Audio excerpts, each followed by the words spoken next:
Life is not always defined by the number of years one has spent on the Mother Earth. It is, in most cases, defined by the impactful milestones and successes one has achieved. This is the story of one of the never-to-be-forgotten figures that served Nigeria with utmost patriotism and died while still dreaming of leaving behind a prosperous Nigeria, the same way other past heroes did. In the proud history of the Nigeria Customs Service, certain names will continue to echo till the end of time. These are men whose lives defined duty, discipline, and devotion to not only the service, but also the country at large.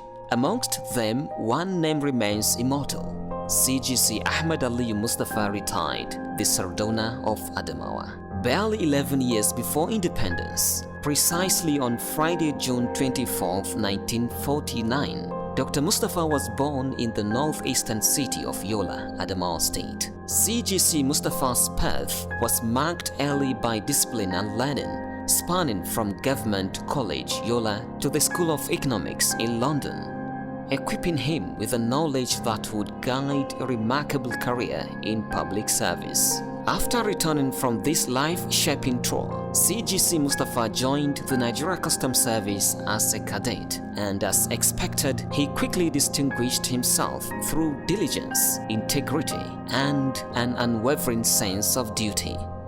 Oga Mustapha, as we all fondly called him, was so many things to so many of us. He was an accomplished professional customs officer who had a distinguished career in the customs, which, got to the highest level of his career as Controller General. We had very, very fond memories of him as a Controller General, apart from the fact that we know that he was a very disciplined officer. So he left, a legacy of discipline. He left a legacy of professionalism. One other thing that was close to his heart is the welfare of officers. My first encounter with him was as a very young officer in 1993 in Kwara. Between 1993 and 1994, I'm not too sure now. He visited us at a place called Ilesha Baroba with one other officer, a chief superintendent of customs then, late Shabale. And A.A. Mustapha was assistant controller of customs. And here we were in a very remote environment, fresh from training college as a young officer. I was leading a patrol team, and the man came on oversight function to supervise what officers were doing in the field. He came from customs headquarters. And then he asked me, "Young man, what are you doing here?" I said, "Sir, I'm the leader of Border Patrol Team B. This is our patrol base." He said, "Okay, how do you see here? What are your common challenges?" I said, "Water and electricity." He said, "Okay, I will talk to your controller when I get back. They will provide a well for you." Borehole was not very common then. And true to his words, he went and spoke to our controller. So I continue remembering him as somebody that had the welfare of his officers at heart. His leadership was marked by a strong stance against smuggling, improved enforcement mechanisms, and reforms that enhanced the integrity of the service in all ramifications, including image making. Back in 2002, 2001, 2002, we were still, coming after years of course, we had military dictatorship around in the country. We had a military administrator in charge of customs, and with the coming of democracy, he became the Controller General. And one of the things that he felt we should do was also to democratize the public relations space, so that we allow people to have opportunity to get to understand the customs duty.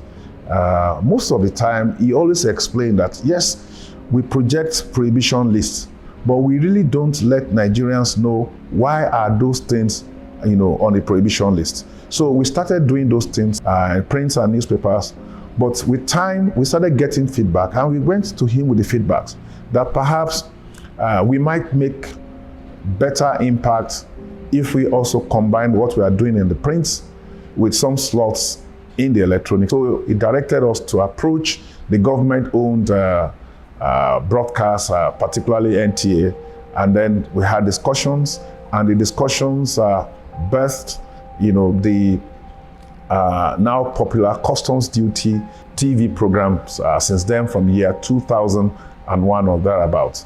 One legacy that he left behind is that he was one of the foremost customs controller generals that grew in the rank.